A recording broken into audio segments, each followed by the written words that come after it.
Hello and welcome, Jamie. We are so excited that you are here. Thank you so much for being on the show on Tuesday. Oh my gosh, you were so fantastic.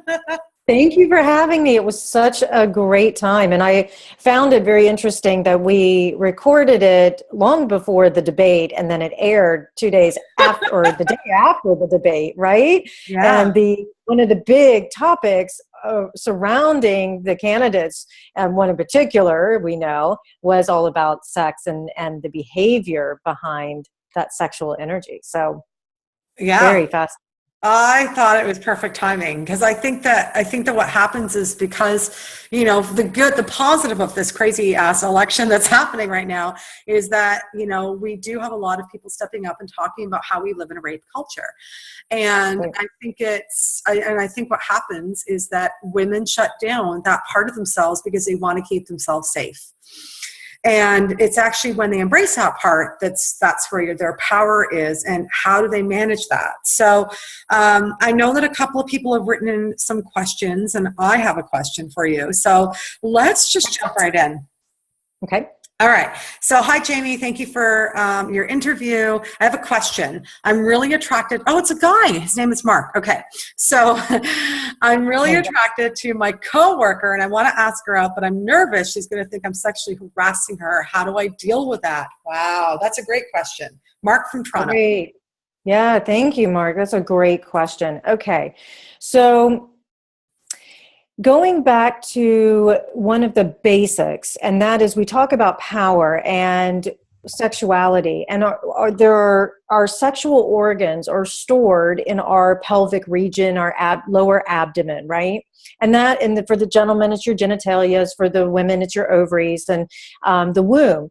And so the reason I'm bringing awareness to the body is because it speaks to us. It's how we have formed a lot of our information in a physical way. So the first thing to do, first and foremost, is tapping into the power that is in that area. And what I mean is we know that where attention goes, energy flows. So when you put your attention there, first of all, have respect for yourself. And secondly, feeling the attraction for another person is a very normal human experience. So allow yourself to feel what you feel. And then I'm going to use this word over and over again, that as you come back to your power of your sexuality, remember you have the masculine and feminine within you, how do you respectfully approach another human being, regardless of whether they're male or female? And think of it how you would want to be approached as well. And that when you're tapped into that sexual energy, that also is a place where truth can be stored. So I have my hands on my lower abdomen right now, so that as I'm speaking to you, I can feel where my truth is coming from. And it's from that place that I can then, with my breath, bring that energy up into my throat to be able to communicate to you. And this is how you would approach this woman that you're attracted to be able to say, I am attracted to you. I respect boundaries, and I don't want to come across, and this is where that masculine energy of directness comes in. I don't want to come across too forward or make you uncomfortable. And then, Mark, you can step back and join into your feminine energy and be open to receive whatever outcome she gives back to you. And you start creating this beautiful dance. If for some reason she took what you said in the wrong way, you're not responsible for how she takes things. What you're responsible for is your intention and your delivery. If she does take this as some sort of form of harassment, then you need to address, back off, respect her boundaries, and make it very clear. And this is something I think a lot of people in the workforce may not understand. But this is where it would be good for you, prior to having this conversation with this person, to tell another coworker that you trust or somebody in HR to say, look, I would like to ask this person out, and this is where I'm at. Don't be shy to share this kind of information, because what you're doing is you're creating a container of awareness around the situation, so that if she did for some reason take it in the wrong way, then your intention has been made clear to a third party. So I'm taking it a little bit further. I realize this seems like a lot of work, but guys, if we're talking about creating healthy, conscious relationships in our work area, are you willing to put in that work? Because if you're not, then I can't guarantee that it's going to be a positive outcome anyways. So thank you for the question, Mark. Really great question. Yeah, that was amazing. And that was a great answer because you touched on the energy part of it and getting to your truth. Because really, when you're in your truth, that underlying energy can be felt. Like, there's lots of times when I speak at conferences and, because I'm so saucy on stage, a lot of men come up to me and they're very respectful, but I could always tell those they have that slime ball energy. And I'm like, dude, you got to keep that pelvis away from me. Like, seriously, you are a slime ball. But you can always tell the purity of the men who are naturally flirtatious with me, but they mean no harm and they fully respect me, and the ones who are complete sleazeballs. And I can feel that. So I think it's great that you brought in that energy piece of it. But some people are not aware of energies and can feel underlying things. So I think the practical side of it about, state the intention, make sure it's clear what it is, and let somebody else know so that you are keeping yourself clean. I think that's really smart, Jamie. Well, and Cindy, you're bringing up a good point too, is about understanding energy. We can all read energy. We do it every day when we read body language. Right. When the person is in the car next to you and flips you off, I think you're pretty clear what they're trying to say to you, right? So, or you're walking down the street and you pass somebody and they smile at you. You can read body language. And so Mark and anyone else who is wanting to know more about this particular question and energy field, when you approach someone to ask them out, you'll be able to sense in their body language how they're taking it. Because if they get tense or defensive, obviously they're not taking it very well. But if they relax and they smile and they're open, I think you're doing a pretty good job. Yeah, I love it. So the next question is from Crystal in Austin, Texas. She says, I try to set healthy boundaries at work and in my personal life, but I don't seem to be heard no matter what I do. How do I set these boundaries? So first and foremost, practice makes perfect. Don't give up. Just because it didn't work one way doesn't mean it won't work at all. Keep trying different ways of setting boundaries. Now, we have been given many tools, one of them being our voice. We can say no, right? We can also use our physical body to create the boundaries by pushing people away, by holding our hand up. There's so many different physical ways that we can create these boundaries. You can also create it in your energy field, and that's something that I'll give a little taste, but it takes practice, and when you're able to see this in person, you'll understand it even more if we were working one-on-one. But notice when you're not feeling well, and let's say you're ill. People can tell by looking at you because your countenance changes, the way that your energy field changes. And I bring that up because when you're setting healthy boundaries energetically, if you walk into your place with your shoulders held high, your head up, you dressed appropriately for you and for the company culture, and you're speaking from that place of truth about what is appropriate for you and what's not, there will be little room for interpretation from the person on the other side. So what I can tell you is there's plenty of practical techniques that you can use, but at the end of the day, it's all energy. And think about this, what message are you trying to send? Because I can tell you, if you looked at someone and you said, of course, I welcome this behavior, they're going to keep going. But if you said, and with your body language, with the words you use, with your intention, no, I know they would get it. You can't control what another person does. I think that's the one thing that, and Cindy, we can dive into that in a minute if you want, but I will say this, if somebody gets to the point where they are harassing you, where they are acting inappropriately, escalate it. You do not have to accept it. Yeah.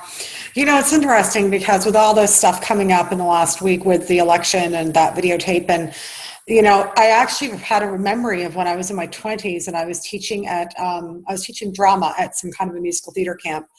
And I remember that the owner kept, whenever he would talk to me, he would stand not even a foot from me and put his hands around my hips.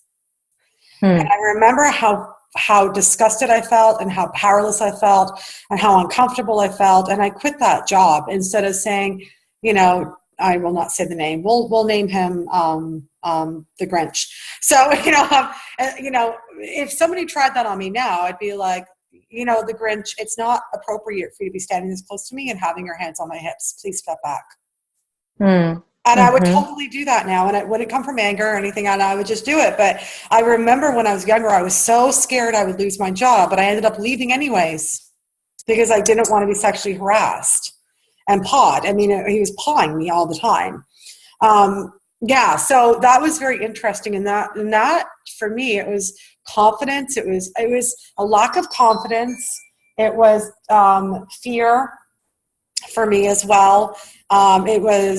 It was just being so young and not knowing how to deal with it. So I'm with you. I think it's about just saying what's on your mind, and and so what if you lose your job? So what? Well, here's the other thing too. I really believe in the goodness, number one, of the human spirit. So I do believe that a lot of companies, and this is why we have sexual harassment laws and trainings and things like that a lot of companies' intention is to educate and to prevent this sort of behavior. One of the things that we aren't talking about yet, and this is where I had said, let's get underneath stuff. What you were describing is also a fear of conflict, that a lot of women in particular have been afraid and disempowered about conflict because there's a collective energy field with the women that we are slowly emerging from, that was be quiet, be the little woman, sit in the corner, do the job, serve the masculine. Those days are gone, but there's still an energetic imprint that has happened for a lot of women that we don't feel we should create conflict. That if somebody is invading our personal space, we don't know how to say, this doesn't work for me enough, because we're afraid that what will come back at us could harm us. Yeah, that's very, very well said. Yeah. And women are always told to just be quiet. I mean, that's how girls are raised, to be pretty cute in their pretty pink dresses and be quiet. Give me a break. So I actually have a question before we wrap things up. So on the opposite end of the spectrum, I have noticed over time that really good men are so scared because there's so many predators out there. On the opposite end, I find that sometimes the really good men have those masculine urges to want to grab their women and kiss them and ravish them in a consensual way, of course. But I feel that a lot of these good men now are confused because they don't want to look like they're predators, but they don't know how to be men either. Does that make sense? It does. And I am a big supporter of balance and harmony between both masculine and feminine. And that even though women, yes, we are becoming more powerful and we need to stand in our truth and all of that, these poor men, and they're trying to be respectful, they have lost a sense of centeredness to them, where they aren't quite sure how to behave or what to say. Long gone are the days of the cat calls, as women are walking by, because they might get smacked up the head with a purse or two, Yeah. I do get that men are feeling a little lost with how to behave. And again, this goes back to understanding personal boundaries, understanding somebody else's energy, knowing that this is where communication and reading the body language and understanding energy comes from. And if it's consensual and you're with a woman who really loves that kind of interplay, go for it, But those are the kind of things that you set those expectations up front. And I know, Cindy, you and I resonate with this, being coaches in our respected fields. One of the very basic things before we ever start with a client is to establish an agreement. Right. Why don't we do that in relationship? Hey, what do we, conversation, things like that. What's the expectation behind our interaction? Yeah, absolutely. I mean, and my clients look at me funny when I say, can I put my hand on your diaphragm? Can I hold your hand and lead you here? And because I mean, I teach presentation skills. I need to touch their bodies. And they're like, yes, of course. And I'm like, I'm not just going to grab your butt, your belly, you know? Right. Well, one of the things we know is that energy fields, I shouldn't say we all know this.